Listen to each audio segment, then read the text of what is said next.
everyone. Thank you for coming to this talk. I see we're quite a few, so it will be like familiar.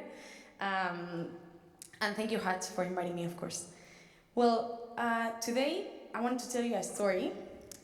And this is the story of how we tried to implement personas to make sure we were designing around our customer insights. And I used the word tried because actually in our first release we got near zero adoption. It's a terrible way to start this talk, I know, but it will get better, so don't worry. My name is Marina Rico. I work as a senior service designer at Mews in the Department of Design Ops. And at Mews, Design Ops is composed by UX research and service design. For those that don't know what Mews is, we're cloud-based software that helps hotels streamline operations and also elevate their guest experience. We are a scale-up with the vision of making the world more hospitable. When I was thinking about this talk and like what to bring to you, I realized that what I really want you to take home today is how difficult can it be to try to implement something in an organization that, in our case, R&D organization is plus 500 people, so it's huge. And I thought, well, I'm going to tell the story of how we did it, how we actually failed in the meantime, and then how we recovered. So for me, it would be amazing if like today we can explore together the learnings, the goods and the bads. Let's go back to the beginning of our story. This past February, we went through our reorganization. And the intention was quite simple. We wanted to think more holistically around our customers and make faster and cleaner decisions. So we moved from a classic product ownership that you might be familiar with, the trios, to a structure that is meaning to replicate how hotel properties are structured. So we have front of house, everything that happens for the guest directly or indirectly. We have back of house, that is the backbone of operations, everything related with revenue and cost. We have fintech that acts almost as a spin-off and needs to ensure that all of our customers can enable seamless and powerful financial services and payments. And then we have platform, that is where Design Ops is located. And we try to provide a more cross-horizontal support to the rest of the divisions. I think it's not a surprise for people here that has been working in product that our world has becoming more product-driven more and more, where like suddenly delivering features and like measuring those features is more important than the experience that people have with those features, which is a bump, right? Especially for people like me that work in service design. Like we create things, but then when we try to know how are they doing, like we don't focus as much as in the experience. That's why I was quite happy when I saw that in the reorg memo, it says, instead of functional divisions, we will structure by user persona. It was the first time that the word persona was used like from someone in leadership, right? So that was good news because we were trying to get closer to the people that we actually serve. So from Design Ops, we took the mission to make persona the tool to get to that customer centricity that we were looking for. It's worth to mention that we've been trying to work with personas previously, and we had some made, but we were unsure of like how many people were using them. So we tried to start with a pulse check, and we sent a survey to both PMs and designers to understand how were they doing with personas. So we asked, looking back the past 6 months, how did personas inform your decisions? And we got 3 things. Number 1, to the answer, I don't know what personas are, we got 0 responses. Perfect, at least everybody knew. I'm assuming here in this audience, probably you all know what a persona is, but I will get more into the term because I know it's controversial. Finding number 2, unfortunately, majority of the people that answered the survey said that never or rarely have used personas to inform decisions. You can see in red and in purple. But fortunately, there were some people, quite a few, that said that they have used personas to inform some decisions. So I wanted to contact them and understand better, like how was the process, how they're doing it, how were they using those personas.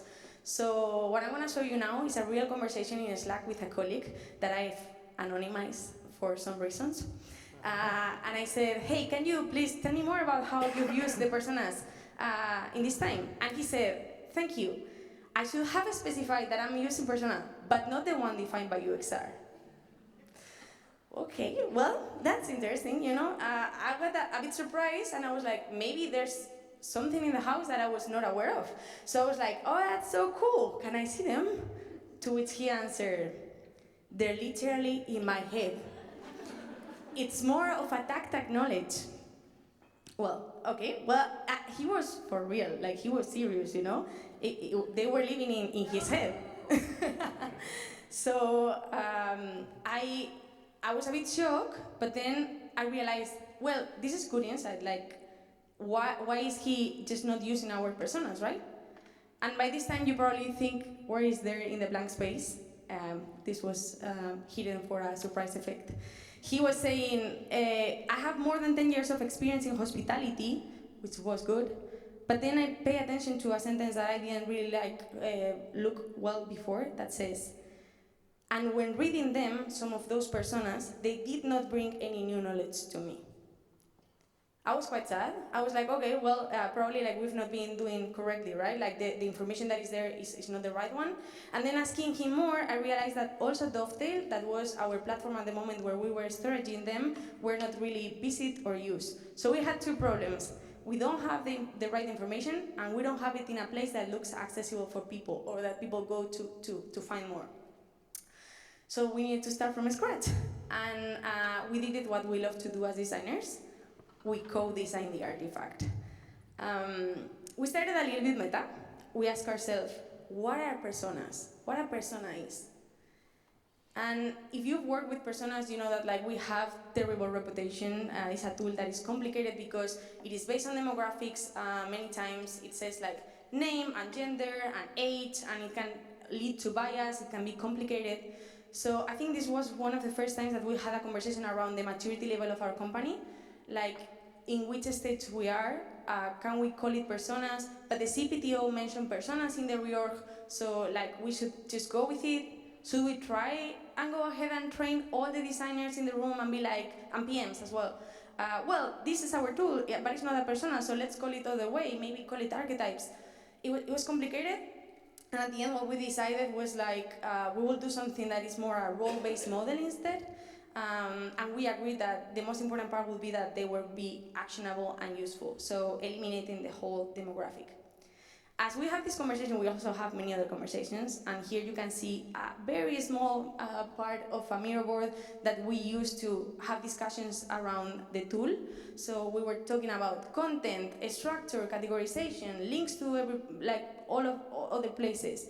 We were first starting between design ops, but then we invited PMs, we invited designers, we even invited engineers to see like what type of things they will need.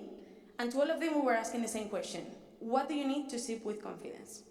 So these are some of the things that appear. So for every persona, everybody needed what are the main goals, what are the journeys, and of course the touch points. So this will redirect to UX Pressure, that was our tool. Top pains and top gains, and of course king jobs to be done. But not just jobs to be done, also with success metrics linked to them. They're not pictured here, but we also have other stuff, like for example, stakeholders that each one of the persona are involved with, behavioral attitudes, and also segmentation nuances, because you could imagine that a general manager that is leading a property of like 200 properties, like a huge hotel like Best Western or Choice, is not the same as a general manager, managing a boutique hotel in the Italian Alps, it's quite different. So once we got all the fields we wanted, we made a template, and we changed the strategy, and since Dovetail was not working, we put everything in Confluence. That is our tool of reference, so everybody, when in Mews they want to know something, they go to Confluence. We created what we call the Persona Hub, and we also established 8 categories, so people could navigate all of the personas in an intuitive way. It was just like easy, because they were mirroring industry standards. Once we got that, we have our categories, we started asking ourselves, okay, what are all the personas? And at some point we needed to stop, because I think the first lead we got like 36, and we were like, well, okay, this is getting out of control. We shorted it down to 24, I think.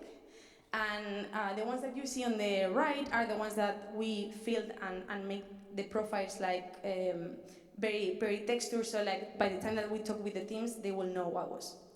Okay, we got the template, we got the profiles, we then start socialize them. We created a lot of Slack channels. We were inviting each one of the R&D teams to a workshop. We were saying, this is your persona, you can use it now. We recorded a Loom video saying, this is how persona will help the customer centricity. We posted in Slack, this is Diego Núñez, our director, saying, hey, personas are there. People were like crazy, you know, emojis here and there, everything. We were like, woo, we're out. But you remember how this talk started, right? Near zero adoption. In that moment, you know, I did what I have to do. I quit. No, I didn't quit, but like I was feeling bad, right? Like I was like, I should just like go and never come back. And I was very frustrated. I was like, I started asking these people if they use personas. They tell me not. I invited them to, you know, co-create the artifact. We do it with all the needs that they're saying, and now they're not using them. I was quite angry, but at the same time I was like, there needs to be something here. Like, this is not working the way that I wanted. And then I realized that like we not forgot, but like we didn't pay as much attention to the operationalization phase. I think like we were so ready to just like deliver the tool and be like, here are the personas, like you have something to use, but we were not like explaining in which part of the process you can use it, how you can use it, how can it bring value to you, and like how you can make it actionable. Like that, remember that part that we've been mentioning, we need to make them actionable? I think we forgot. So we cried a little bit, and then we did what we needed to do, that is what people did. We did 3 things. Number 1, we picked allies. So we started enrolling those teams that were having both pain, like they were suffering of something, but they were also having appetite. There's always someone in the company that has more of a design mindset or like more willing to bring that customer centricity. So find them and make them your allies. And we also even started getting to know people that I didn't even know that they existed. Like, for example, we have a person in Mews called Product Enabler that help us a lot, like making those bridges, right? We started also to asking the teams that have been researching a lot with the different personas to provide all the details that they could, so our personas suddenly gained texture and like they were way better. Number 2 of the things that we did when we pivot, we added workflow steps. So at some point we were like, if we don't push this is not gonna happen. So we created a tag in Jira Product Discovery that, if you're familiar with, is the tool where we put all of the deliveries that are gonna go out, right?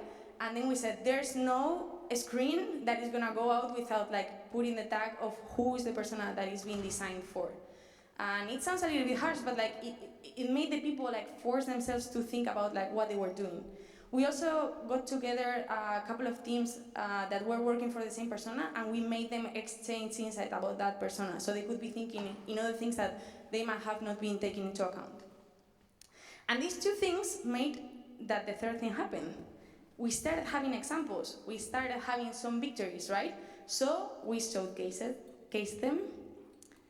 This is a message that I personally send in Slack to the rest of the people, saying, teams are already putting personas into action. So I was showing the people that there were already others doing things. And I got 3 examples. Number 1, we had Irene, one of our designers, working with their PMs and her team, doing an ideation session using all of the personas that they had, but their jobs to be done on how were differently affecting the screens that they were designing for. So they realized they had different needs, right? And with that, they were shaping their roadmap and influencing it for the next quarter.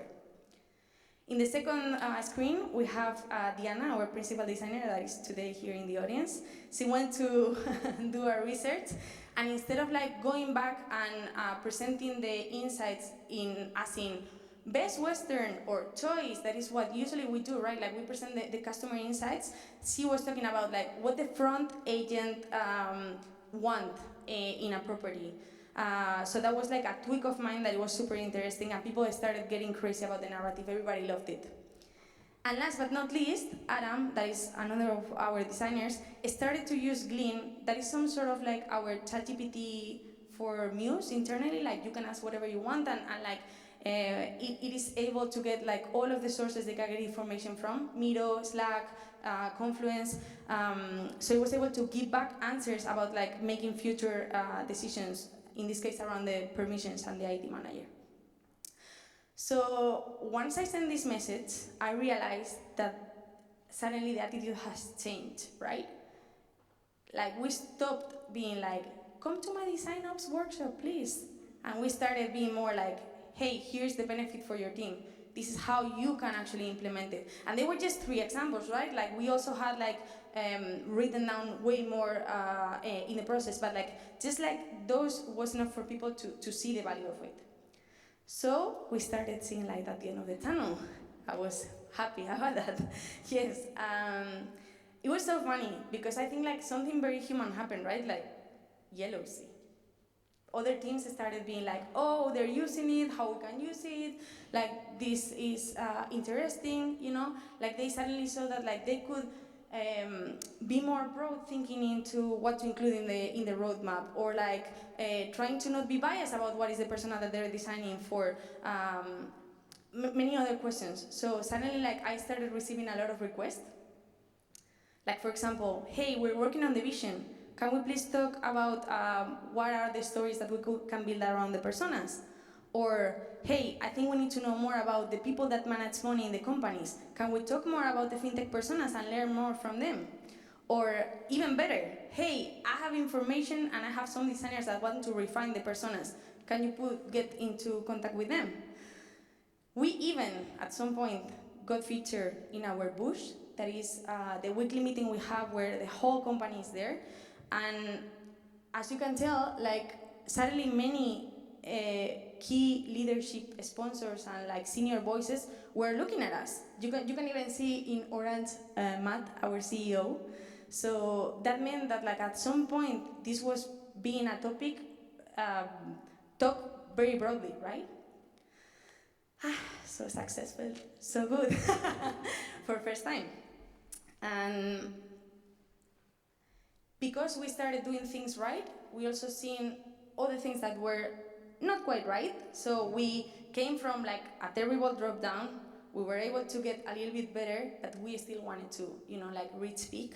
So we're still in the process of doing all this. By the end of September, beginning of October, I hope we're able to implement these missings that we're spotted. And these are 3 things that we're doing at the moment. First of all, discovery forms and links to evidence. Every time an R&D team need a discovery request for a persona, it will go through us, and then we will see in the criteria of prioritization which one is more important, and we will do the research for them. Whatever we get, it will be in Confluence, so everybody can always like go back to the links, like the source where the insight is coming from. Number 2, we've designed a workflow to help you, no matter where in your persona journey you are, from I don't know which my persona is to I have information about the personas and I want to contribute to them. We have now an AI agent powered in Glean that can help you going to one place or the other. It might be Confluence, or it might be like sending us an email so we can like support you from design ops. So, but this will be more automated, and it will help the people like to start from a concrete point. And number 3, ownership and governance rules.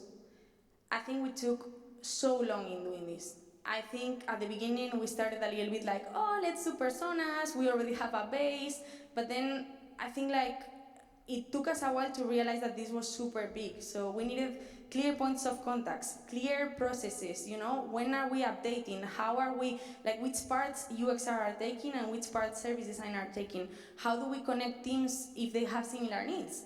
All of that is now written, and thankfully we're following a process. So this is the present, and you can see our pipeline. We're quite busy, like we have a lot of requests.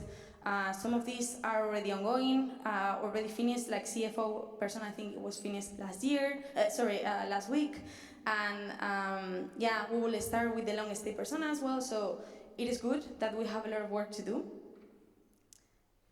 And this was the end of the story. Well, not the end, but like the present moment, right? So now that I share with you everything that we've been going through, I think like the most interesting thing are probably the learnings. that is what I want to share with you in case you want to try something similar. What could have been different? If I would start, what are 3 things that I will do all the way? Number 1, clarify the value exchange in every collaboration. I think at some point people were coming to our workshops just because like they were sitting in the calendar, right? And it's quite different to go to a meeting because, oh, it's in my calendar, I will go and help Marina, than, no, I'm going to this meeting and I know that I'm gonna be shaping the tool that I'm gonna be using to influence many decisions, right? So I think like probably like we didn't, we were not as concrete as with the benefits, and if I would start again, I would be super simplistic, like, hey, we're gonna implement personas from now on, these are the benefits that it has, A, B, C, this is how you can use it along your design process, X, Y, Z, and these are the things that like you can, the value that you can get with it, right? So make the benefit concrete. Number 2, communication is as important as content. I think we made a big mistake about like trying to, like be broad in our way of communicating, launching that video, putting in Slack, everything, and we forgot to do that operationalization phase that it was maybe more important. We treat it as like a cascade, and I think if I would start it before, like again, I would do like a pilot probably. Like I would start small with one team, trying to see like what are the things that they need, trying to see their victories, and then do it maybe with another team. And at some point, like people talk, like they want to know the stories, like they want to know how they're doing it. So by the time that we will have launched like the big release and the communication, everybody will feel that it's their own. Everybody will feel that like they already have the buy-in. They already feel that it's part of their flow. And number 3, enthusiasm, unfortunately, is not a strategy. But endorsement is. So the only thing I can say here is like, we needed a scope. You need clear sponsors, you need owners, and you need boundaries. Because it is great that appears in the reorg memo, but if you just rely on Godwill, Godwill doesn't scale, okay? So try to find who are your triggers, like your people, the things that can like create that tweet and put it into action. However, we didn't do everything wrong. Okay, we got a couple of things right that I'm also proud of that. Number 1, findability matters. I think like when we realized that Dovetail was not being used, we made that great choice just switching into Confluence. For some people, it's less interesting because you can do less things, but reality is that like it was there for everybody knows it. Everybody just go there as the first option when they need to know something about anything that is happening in Mews. And also it's indexable by Glean, so that means that if you're looking for something, like it can also give you other references from other places, Miro, Slack. So in a place like Mews, where the speed is huge, like we're going so fast, you just cannot allow yourself to lose people and to lose visitors, because if they don't find something, the next time they won't go there. Try to make all the content accessible, intuitive to find, like easy to read, everything. Number 2, we took a little bit on doing this, but still it's good. Like showcase and lead by example. As soon as you have a victory, go there and be like, this is how it works, this is the value, this is what you can do with it. Because I think like once we put it out there, we started receiving many messages of people that thought that they were valuable, and actually even outside of R&D. We got product marketing, GTM, we also have even data insights contacting us and be like, hey, I think I can use it for this or this or that. For example, for product marketing, like they could write argumentary selling, or for GTM, they wanted to know like, hey, what a general manager is more interested in the feature, so I can go there and like make good that transition, that selling. So you never know who's gonna be thinking that like your tool is interesting. Sharing is caring.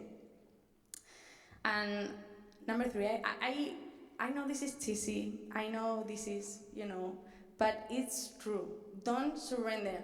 But don't surrender learning from your mistakes, Like, you need to just keep going and see that like it's not easy. At the beginning of the talk I told you like I want you to go out knowing like this is gonna be hard. You're gonna need to have patience, you're gonna just like need to try to maybe do work around sometimes, but will be worth it.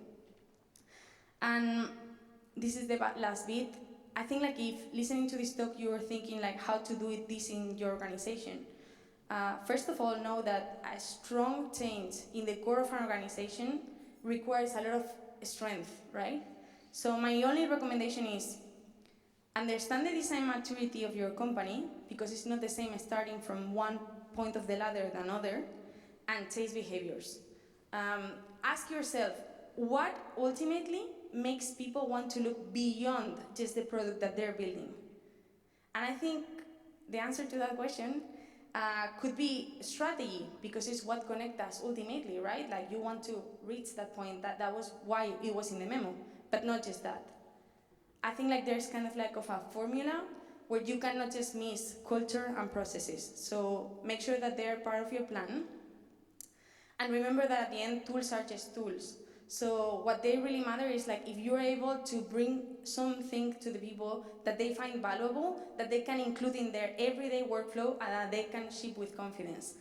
And yeah, I would say like it doesn't matter if it's personas, if it's other framework, like whatever you're trying to bring to your people, like make sure to invest, because what remains at the end is the culture you build and how you empower your people and how the narratives of creating that are permanent, right?